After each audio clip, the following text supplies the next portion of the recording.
जय माँ भगवती। जयंती मंगला काली भद्रकाली कपालिनी दुर्गा क्षमा शिवा धात्री स्वाहा स्वधा नमोस्तुते। जय त्वां देवी चामुंडे जय भूतातिहारिणी जय सर्वगते देवी कालरात्र नमोस्तुते। जय माँ भगवती। तो आज मैं माँ भगवती का एक काली जी का प्रयोग आप सभी के लिए लेके आया हूँ, जो असाध्य रोगों से ग्रसित हैं, जो डॉक्टरों के पास जा जाकर थक गए हैं, उनको कोई भी बेनिफिट्स नहीं मिले, हजारों रुपए लाखों रुपए खर्च कर चुके हैं, उसके बाद भी उनको दवाइयों का असर नहीं दिखता है।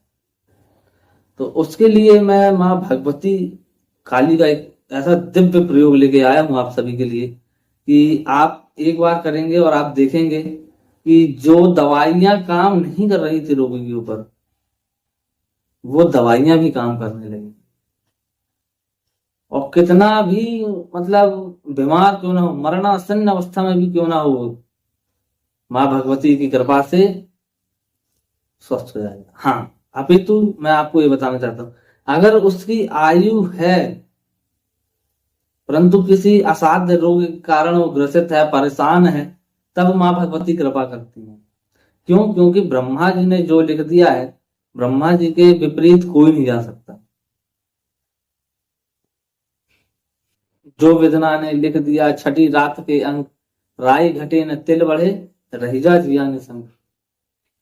तो जब बच्चे की छठी होती है, छठवां दिन होता है, उस रात में ब्रह्मा जी उस बालक का पूरा जीवन लिख देते हैं कि उसके साथ क्या होगा, कैसे होगा, जस अब जसमान हानि लाभ, क्या होना है क्या नहीं होना है। तो अगर आप अनावश्यक बीमारी से परेशान हैं तो उसके लिए ये प्रयोग है, माँ भगवती का है। माँ साक्षात काली जो है, काल चक्र से परे हैं, इसीलिए माँ को काली कहा गया है। परंतु ऐसा नहीं करना है आपको कि आप ये प्रयोग करें और डॉक्टर की दवाइयां बंद कर दें। नहीं, जब तक आप स्वस्थ ना हो तब तक डॉक्टर के निर्देश में काम करें और साथ ही ये प्रयोग करें तो आपको बेनिफिट हो। मैं आपको एक मंत्र है, डिस्क्रिप्शन बॉक्स में मैं लिख दूंगा। ये जो मंत्र है मैं डिस्क्रिप्शन बॉक्स में लिख दूंगा। क्या करना है, पहले तो आप बैठ जाएं किसी स्वच्छ स्थान पर और गणेश जी का और गुरु पादुका का पूजन करें और फिर माँ भगवती काली का षोडशोपचार विधि से पूजन करें। धूप दीप नैवेद्य तुलसी, और हो सके तो माँ को खीर और पूरी का भोग अवश्य लगाना। ठीक, अब इस जो भी मंत्र मैं आपको डिस्क्रिप्शन बॉक्स में लिख कर दूंगा, उस मंत्र को आपको 12,500 की संख्या में जाप करना है। कितना? 12,500 की संख्या में जाप करना है इस मंत्र का। और जब मंत्र का जप हो जाए तब आप होम इत्यादि करके मार्जन तर्पण कर लें, और अगर हो सके तो किसी ब्राह्मण को बुलाकर भोजन करवाएं। और अगर आप नहीं करवा सकते तो आप अपने भांजे, अपने मानदानों को भोजन कराएं। ये नहीं है कि मतलब 50, 100, 200 की संख्या में एक ब्राह्मण को भोज करवा दें, या आपके पास समय या उपलब्धि नहीं है उस समय, तो आप उसको भोजन के निमित्त धनराशि जो हो वो आप उस ब्राह्मण को दे दो। इस प्रकार से ये मंत्र आपका सिद्ध हो जाएगा। अब इसका प्रयोग कैसे करना है? जो भी व्यक्ति बीमार है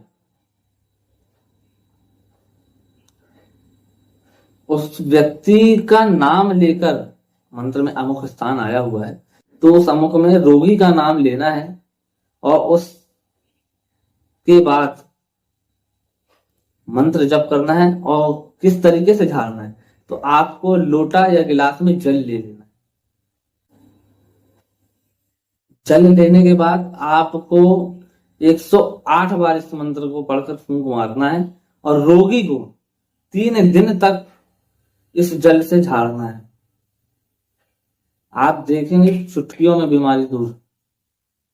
बड़े से बड़े असाध्य रोग समाप्त हो जाएंगे। ये माँ भगवती काली का प्रयोग है, बहुत ही अच्छा है। और ये नहीं करना है कि आप प्रयोग को चालू कर दें और डॉक्टर की दवाई को बंद कर दें, क्योंकि देखो डॉक्टर भगवान है आज के समय में, क्योंकि वो जिंदगी बचाता है, जिंदगी बचाने वाला ही भगवान होता है। आपने वो सुना हो ना, मारने वाला है भगवान, बचाने वाला है भगवान, मारने वाला है भगवान, बचाने वाला है भगवान। बाल न बांका होता जिसका रक्षक दया निधान, मारने वाला है भगवान, बचाने वाला है भगवान। तो भगवान की ही कृपा से होता है। जन्म विवाह मरण गति सोई, जहां तक लिखा तहां तक होई, है ना। जन्म विवाह और मरण ये सब आपका तय है, आपके हाथ में नहीं है। तो डॉक्टर को भी भगवान कहा जा सकता है। क्यों? क्योंकि डॉक्टर अस्पताल में भी मनुष्य अपने प्राण त्यागता है और बचता भी है, इसीलिए उनको भी भगवान मैंने कह दिया। तो अधिक से अधिक इस उपाय को करें और लाभ उठाएं, और हो सके तो इस मंत्र का प्रयोग समाज की सेवा में करें। आप कोई अगर आपको परेशान दिखता है, कोई बीमार है और दवाइयां काम नहीं कर रही हैं, माँ भगवती के इस मंत्र का प्रयोग कर करके आप उस रोगी की समस्या को ठीक करेंगे, तो माँ भगवती आपका कल्याण करेंगे। और कल्याण की भावना से जब आप इस प्रयोग को करेंगे, तो आप देखेंगे कि आपके पास वो हर सुख सुविधाएं होंगी जो किसी के पास नहीं होगी। आप वैसे ही आनंदित रहेंगे, क्योंकि जिसको किसी की चाह नहीं होती वो शहंशाह होता है। चाह गई चिंता गई मनवा वे परवाह, जाको कछु न चाहिए सो ही शहंशाह। जिसके मन में कोई भी इच्छा शेष नहीं है वो शहंशाह। हमारे महात्माओं को देखिए कि कितनी मस्ती में रहते हैं, ठंडी हो गर्मी हो बरसात हो, कोई ने चिल्ला दिया तो किसी ने अच्छा कह दिया, तो किसी ने भोजन करा दिया, तो किसी ने धुतकार के भगा दिया, तो सब में मस्त है वो। ना काहू से दोस्ती ना काहू से बैर। इस मंत्र का समाज कल्याण में आप इस्तेमाल कीजिए। तो देखो जब आप दूसरे का भला करेंगे तो भगवान आपका भला करेंगे। हम जब किसी गरीब या निर्धन को कुछ जब दान करते हैं तो वो क्या कहता है जानते हैं? भगवान तेरा ये है। तो कल्याण की भावना से आप करें, समाज सेवा की भावना से करेंगे तो ये आपके लिए बहुत ही उत्तम। जय माँ भगवती, जय माँ भद्रकाली। और वीडियो को अधिक से अधिक शेयर करना। इस वीडियो को तो इतना शेयर करना है, इतना शेयर करना है कि कोई भी मेडिकल परेशानी से या डॉक्टरी या असाध्य रोगों से परेशान ना रह सके। जय माँ भगवती।